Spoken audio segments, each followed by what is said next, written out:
Hypertension শুরু করো তোমার সাবজেক্টটা। এই তো সব এই হাইপারটেনশন ডে আজকে ওয়ার্ল্ড হাইপারটেনশন ডে। আজকে সবাই বলবে একটু পেশেন্টগুলোকে একটু হাঁটাহাঁটি করতে, খাবার ভালো করে খেতে, লবণ কম খেতে, আর হচ্ছে চেকআপ করাতে মাসে মাসে একবার অন্তত একবার করে মাসে চেকআপ করাতে।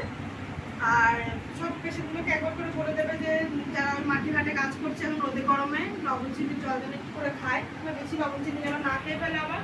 আর ওয়ারেস এখন সাপ্লাই তো নেই, তো ওটি দেওয়া হবে। তাও একটা গ্রাম বলতে শরবত বলতে শরবত করে দেয়, শরবত মানে লেবু চিনি দেয়, আর লেবু নুন চিনি জলে কখনো লেবু দিতে বলবে না, এটা একদমই মানে ভুল ধারণা, ঠিক আছে? লেবু দিলে ওইটা পুরোটা যতটুকুনি যে ব্যালেন্সটা হয় সেটা নয়, সবসময় 1 চামচ চিনি আর 1/2 চামচ লবণ, এটাই রেশিও, ঠিক আছে? 1 চামচ মানে টিস্পুন যেটা হয় ওটার 1/2 চামচ বলি না, এই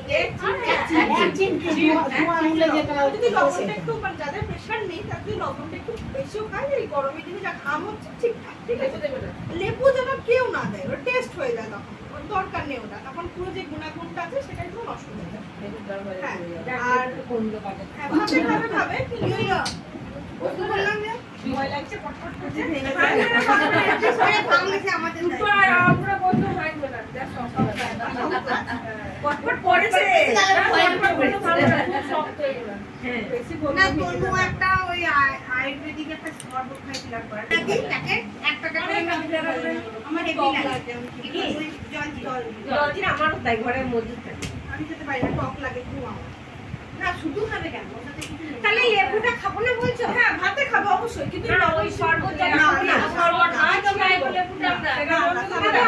তখন ঢাকাঢাকি লেবু দই সব মিশিয়ে আমরা হেভি টেস্ট চেক করে দিলাম, সেটা গুণ হলো না অগুণ হলো, তোমার ওটা কমানোর জন্য লবণ চিনি তো আছে। পরবর্তী ক্ষেত্রে তুমি এবার টেস্টি করে খাও, গ্লুকন ডিও খেতে পারো, গ্লুকন ডিও দাদা দিয়ে সুগার আছে।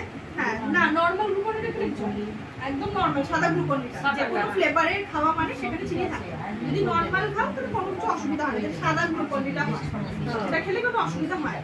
আর ওই যেটা মানে অরেঞ্জ ফ্লেভার, তারপর নিম্বু